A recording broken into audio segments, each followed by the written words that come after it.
La cartographie dans Superset, donc on a vu hier, il y a eu aussi des solutions de déployer. Je ne sais pas si c'est parce que je suis en train de rénover ma maison, mais ça m'a fait penser un peu à de l'immobilier. Voilà, au début, on voit plein de composants cartographiques en bas sur Superset. Donc voilà, c'est typiquement les agences immobilières qui vont dire maison de caractère, spacieuse, belle situation. Manque de bol, c'est Mapbox, c'est Kepler, ou c'est du SVG. Bon, Kepler, c'est intéressant, mais c'est pas toujours adapté à nos datasets. Mapbox, API payante, et le SVG, bon, très limité pour nos cas d'usage. Mais comme le disait Jean, c'est aussi de la BI, donc voilà, pour faire des cartes de chiffre d'affaires par département, bon, c'est suffisant, mais pas pour nous. On n'avait pas les moyens de se lancer dans la création d'un add-on Superset, donc voilà, on n'a pas les compétences ni le budget, le chantier il est un peu trop gros, et puis Fabrice avait organisé un webinaire justement pour montrer des avancées. Il avait réussi enfin, les équipes avaient réussi à intégrer MViewer avec Superset, donc voilà, c'est un peu, on a regardé des tutos internet, on s'est dit c'est pas mal, donc je vais laisser Oriane présenter. Oui, bonjour, donc Oriane Lepochard de l'Adréal Bretagne. Effectivement, en fait, on avait un projet à l'Adréal qui était de régionaliser un prototype sur Superset qui avait été déjà conçu à l'échelle départementale pour présenter les données d'occupation du sol bretonne, puisqu'il y a déjà quelque chose existant au niveau national, mais on avait une spécificité bretonne, évidemment. Donc, il fallait exploiter ces données et les présenter. Désolée. Et donc la difficulté, c'était que dans le prototype départemental, la partie cartographique était effectivement basée sur Mapbox, fonctionnait pas du tout. C'était très long à charger, on pouvait l'afficher qu'à très petite échelle et du coup c'était très compliqué. Alors qu'en parallèle, on avait déjà ces données bretonnes qui étaient présentées dans un MViewer. Donc la vacataire et puis qui était devenue prestataire pour nous à l'aide Réal, qui travaillait sur le sujet, a découvert dans des tutos internet effectivement la possibilité peut-être de faire un lien entre MViewer et Superset. Donc avec Fabrice, ils ont exploré ça dans le cadre de ce projet-là, ce qui a permis effectivement de présenter ces cartographies de manière beaucoup plus opérationnelle. C'était beaucoup plus performant, avec des cartes bien plus précises que ce qu'on avait précédemment. Et donc sur des données d'occupation du sol ou d'occupation à grande échelle de CSGE, qui sont des données très lourdes avec beaucoup d'objets, c'était vraiment beaucoup plus adapté, en sachant qu'on avait aussi croisé ça avec les PLU, donc tout de suite on était sur des choses assez complexes. Donc le lien entre MViewer qu'on maîtrisait bien et qui était déjà développé par ailleurs nous a permis de faire cela. Et puis il y a des tests qui avaient été faits aussi pour faire l'inverse. Donc dans un MViewer test, d'intégrer les visualisations de Superset dans les templates. Et donc ça fonctionne aussi. Alors il faut développer le Superset de la bonne manière pour que ça s'affiche bien dans les templates. Mais ça marche aussi. Merci beaucoup. Et donc, voilà, si vous demandez encore l'intérêt d'une communauté, c'est ça. GeoBretagne, ils ont fait avec leurs objectifs et leurs moyens. Et puis nous, on n'est pas reparti d'une page blanche. On n'a pas réinventé la roue à côté. On a continué. Et donc, nous, ce qu'on voulait, c'était aussi une interopérabilité GeoServer, QGIS-Server, parce que côté région de France, c'est un QGIS-Server qui propulse les données. D'avoir sur le... C'est toujours le cas, je pense, sur le tableau visu foncier de GeoBretagne. On zoome sur une intercommunalité, mais en fait, on ne voit pas tout à fait les contours. Donc, l'idée, c'était d'ajouter un masque, un pochoir, enfin voilà, le terme cartographique, vous voyez à peu près. Donc, bien faire ressortir la zone. Pouvoir filtrer aussi des éléments sur une légende, voilà, en disant je veux qu'une sorte, donc dans une analyse thématique. Et puis que ça soit reproductible dans plusieurs cas d'usage, et puis capitaliser, documenter pour que ça puisse servir à tout le monde. Donc comment ça marche, il y a deux morceaux. Il y a l'add-on MViewer d'un côté où vous allez configurer justement les paramètres du masque par couche, et puis vous allez lister les couches WFS que vous voulez, qui vont être utilisées pour les filtres.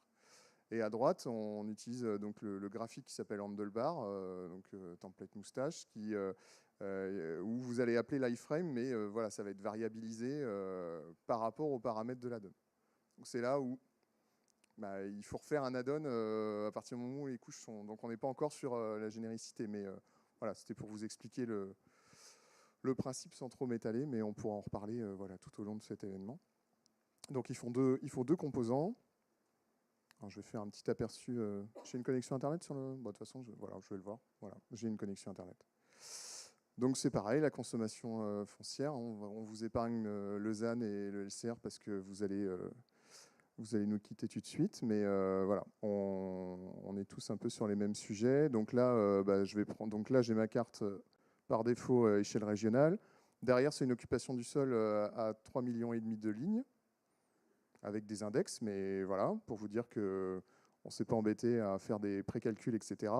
Et puis, je vais prendre complètement au hasard le SCOT de la région de Compiègne, qui ont fait le déplacement rien que pour ma présentation. Je les remercie. Et voilà, on voit que le MViewer, il est rechargé avec le pochoir et tous les graphes se sont mis à jour. Voilà. Et après, donc, ça supporte les filtres en cascade. Bon, là, il n'y a qu'une intercommunalité parce que voilà, vous avez décidé de faire un SCOT, un EPCI. Mais voilà, si je veux zoomer uniquement sur l'agglomération de Compiègne, j'ai mon filtre et mon masque qui se rechargent automatiquement sur l'emprise. Voilà. J'avance pour ne pas perdre trop de temps. Le lien, il est disponible dans les deux prêts. J'étais un peu schizo. Là, en dessous, il y a le Sankey. Je ne peux pas le montrer puisque je n'ai pas encore les nouvelles données d'occupation du sol. Mais après, il y aura un nouvel onglet. On peut faire des onglets dans le tableau de bord pour avoir ensuite les mutations. Voilà, qu'est-ce qu'a consommé de la terre agricole? Bon, là, c'est de l'activité et de l'habitat, voilà, des choses comme ça. Alors, le bilan, voilà, on a travaillé avec beaucoup de personnes, côté Géo-Bretagne et puis côté Géo de France. Donc, je te passe la parole après. Donc nous, ça a duré à peu près 3 mois. Je compte à plein temps, mais ça s'est plutôt étalé sur 6 bons mois parce qu'on n'était pas là-dessus. On avait un autre cas d'usage, mais un peu plus politique, surtout en ce moment, si vous lisez la presse, voilà, sur les éoliennes, donc je vais éviter d'en parler, surtout si c'est enregistré. Mais voilà, on avait d'autres cas d'usage. On avait aussi le design du tableau de bord, la définition, voilà, des comportements qu'on voulait et la manière dont ça pouvait se configurer. Et en moyen humain, donc on avait Lucille Collignon qui nous avait aidé sur le design du Data Hub, qui nous a aidé à faire voilà, ce storytelling sur Superset. Un développeur front-end voilà, qui malheureusement n'a pas été gardé au sein de la région, et un chef de projet.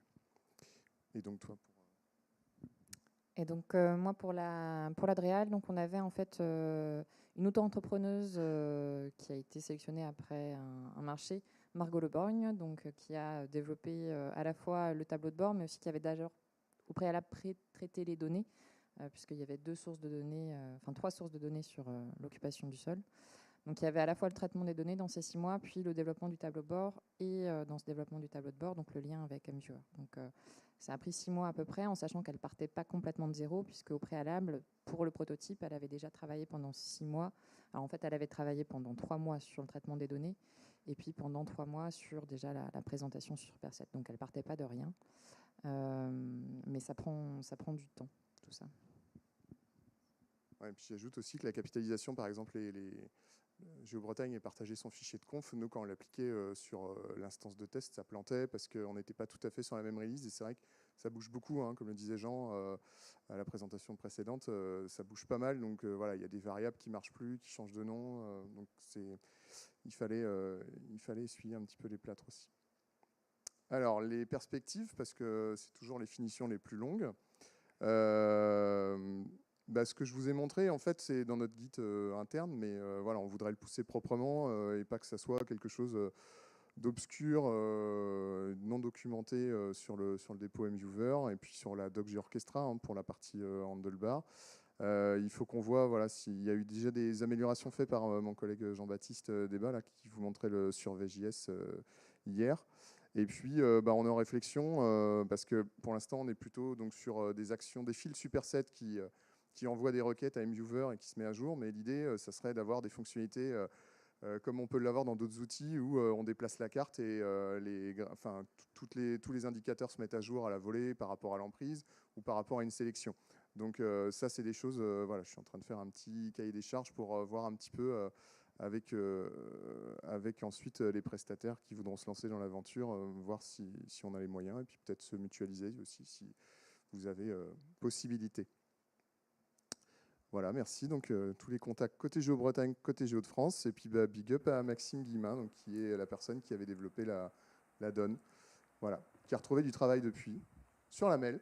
Voilà, mais que je remercie encore parce que voilà, il a vraiment essuyé les plâtres. Enfin, je ne l'ai pas envoyé sur une couche avec 20 objets, quoi. Je lui ai dit direct, je veux que voilà, tout fonctionne sur des grosses données.